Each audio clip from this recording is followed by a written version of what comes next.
क्योंकि जब हम सवाल पूछते हैं और जो सवाल पर्यटक पूछ रहे थे कि कुछ ऐसे लोगों को सरकार की ओर से चारों तरफ से चाक चौबंद सुरक्षा घेरा क्यों दिया जाता है, वो जो साबित होते हैं, जो हमारी रक्षा क्यों नहीं की गई। पहलगाम के दूसरे दिन की जिस तरह की राजनीतिक कार्टून, क्योंकि जिस तरह का लाभ लेना चाहते हैं भारतीय जनता पार्टी के लोग, हम सब ने देखा कि पहलगाम के दूसरे दिन ही जिस तरह का राजनीतिक कार्टून भाजपा के ऑफिशियल हैंडल से पब्लिश किया गया और हमारे द्वारा घोर आपत्ति के जाने पर हटाया गया, उसने साबित कर दिया कि भाजपा के लोग भी जानते हैं कि दुख की इस घड़ी में उन्होंने देश की भावनाओं के साथ बेहद खिलवाड़ किया है। भाजपा बताए कि ऐसे संवेदनहीन लोगों के खिलाफ उन्होंने क्या कार्रवाई की है।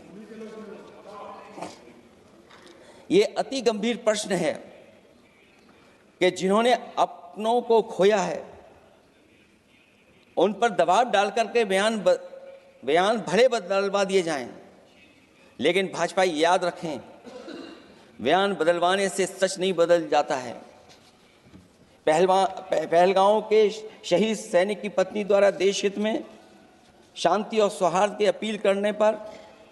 उनसे जिस तरह का दुर्व्यवहार और उपशब्द कहे गए, उससे हर महिला और सच्चा देश प्रेमी बहुत दुखी है, आहत और शर्मिंदा हुआ है। ये सब जानते हैं कि किन लोगों की हरकत थी। इस संदर्भ में और परिप्रेक्ष्य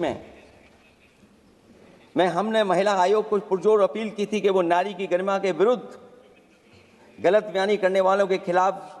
केवल शाब्दिक औपचारिकताएं न निभाएं और बल्कि सही से कार्रवाई करें, लेकिन उस पर भी कुछ नहीं किया सरकार ने। पहलगाम की पीड़ित महिलाओं के बारे में कहे गए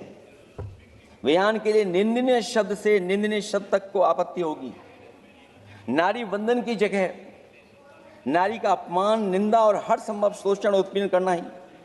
पहलगाम में हुए आतंकवादी हमले के जवाब में एलजी साहब ने कहा कि वो इंटेलिजेंस फेलियर है, लेकिन यह नहीं बताया कि फेलियर क्यों हुआ है। अध्यक्ष महोदय,